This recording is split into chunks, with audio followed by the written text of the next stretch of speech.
ನಮಸ್ಕಾರ ಎಲ್ಲರಿಗೂ. ಮಾಲ್ವಿಕಾ ಸ್ಪಿರಿಚುವಲ್ ಚಾನೆಲ್ಗೆ ಸ್ವಾಗತ. ಇಂದಿನ ವಿಡಿಯೋ ಗುರುಚರಿತ್ರೆಯ 24ನೇ ಅಧ್ಯಾಯದ ಮೇಲೆ. ಶ್ರೀ ಗುರುಭ್ಯೋ ನಮಃ. ಗಾಣಗಾಪುರಕ್ಕೆ ಸಮೀಪದಲ್ಲಿ ಕುಮಸಿ ಎಂಬ ಗ್ರಾಮವಿತ್ತು. ಆ ಹಳ್ಳಿಯಲ್ಲಿ 3 ವೇದಗಳನ್ನು ಅಧ್ಯಯನ ಮಾಡಿದ ತ್ರಿವಿಕ್ರಮ ಭಾರತಿ ಎಂಬ ಬ್ರಾಹ್ಮಣ ವಾಸಿಸುತ್ತಿದ್ದ. ಅವನು ಶ್ರೀನರಿಹರಿಯ ಮಹಾಭಕ್ತನಾಗಿದ್ದನು. ಅವನು ಶ್ರೀ ಗುರು ನರಸಿಂಹ ಸರಸ್ವತಿಯ ಹೆಸರನ್ನು ಕೇಳಿದಾಗ ಅವನು ಹೇಳಿದ, ಇಂತಹ ಉನ್ನತ ಜೀವನವು ಸನ್ಯಾಸಿ ಆಗುವುದಿಲ್ಲ.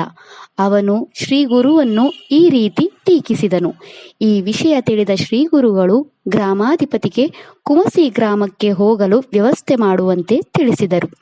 ಆನೆಗಳು, ಕುದುರೆಗಳು, ವೈಭವಗಳು ಮತ್ತು ಸಂಗೀತಗಾರರನ್ನು ಒಟ್ಟುಗೂಡಿಸಲಾಯಿತು.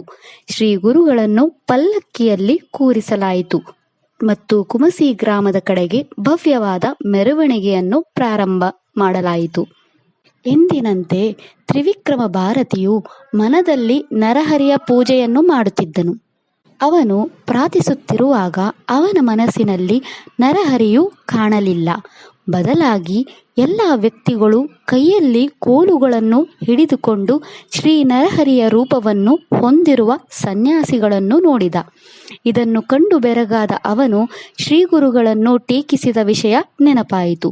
ಅವನು ಶೀಘ್ರವೇ ಶ್ರೀ ಗುರುಗಳ ಮೆರವಣಿಗೆಗೆ ಓಡಿಹೋದ ಮತ್ತು ಅವನು ಶ್ರೀ ಗುರುಗಳ ಮೆರವಣಿಗೆಯ ಮುಂದೆ ಸಾಷ್ಟಾಂಗ ನಮಸ್ಕಾರವನ್ನು ಮಾಡಿದ. ಅವನು ಶ್ರೀ ಗುರುವನ್ನು ಪ್ರಾರ್ಥಿಸಿದ, ಸ್ವಾಮಿ, ನೀವು ಬ್ರಹ್ಮಾಂಡದ ಗುರುವಾದ ತ್ರಿಮೂರ್ತಿಗಳ ಅವತಾರ. ನನ್ನ ಅಜ್ಞಾನದಿಂದ ನಿಮ್ಮನ್ನು ತಿಳಿಯಲಾಗಲಿಲ್ಲ. ದಯವಿಟ್ಟು ನಿಮ್ಮ ನೈಜ ರೂಪದಲ್ಲಿ ನಿಮ್ಮನ್ನು ಬಹಿರಂಗಪಡಿಸಿ. ನೀವು ಸರ್ವವ್ಯಾಪಿಯಾಗಿದ್ದೀರಿ. ಎಲ್ಲರೂ ಒಂದೇ ರೂಪವನ್ನು ಹೊಂದಿರುವ ಯತಿಗಳನ್ನು ನಾನು ಇಲ್ಲಿ ನೋಡುತ್ತಿದ್ದೇನೆ. ನಾನು ನಿಮ್ಮನ್ನು ಗುರುತಿಸಲಾರೆ ಮತ್ತು ನಿಮಗೆ ನಮಸ್ಕರಿಸಲಾರೆ. ನಾನು ಅನೇಕ ಪಾಪಗಳನ್ನು ಮಾಡಿದ್ದೇನೆ, ಆದರೆ ನಾನು ಪ್ರತಿದಿನ ನನ್ನ ಮನಸ್ಸಿನಿಂದ ನಿಮ್ಮ ಪೂಜೆಯನ್ನು ಮಾಡುತ್ತೇನೆ. ಇಂದು ನನ್ನ ಪ್ರಾರ್ಥನೆಗಳು ಫಲ ನೀಡುತ್ತಿರುವಂತೆ ತೋರುತ್ತದೆ ಮತ್ತು ನಿಮ್ಮನ್ನು ನೋಡಲು ನನಗೆ ಸಂತೋಷವಾಗಿದೆ. ನಮ್ಮಂತಹ ಅಜ್ಞಾನಿಗಳ ವಿಮೋಚನೆಗಾಗಿ ನೀವು ಈ ಅವತಾರವನ್ನು ತೆಗೆದುಕೊಂಡಿದ್ದೀರಿ. ಅದರಿಂದ ದಯೆಯಿಂದ ನಿಮ್ಮ ನಿಜವಾದ ಪವಿತ್ರ ರೂಪವನ್ನು ನನಗೆ ತೋರಿಸಿ. ಈ ರೀತಿಯಾಗಿ ತ್ರಿವಿಕ್ರಮನಿಂದ ಪ್ರಶಂಸಿಸಲ್ಪಟ್ಟ ಶ್ರೀ ಗುರುಗಳು ಮೆರವಣಿಗೆಯಲ್ಲಿ ಅವರ ನೈಜ ರೂಪದಲ್ಲಿ ಅವನ ಮುಂದೆ ಕಾಣಿಸಿಕೊಂಡರು.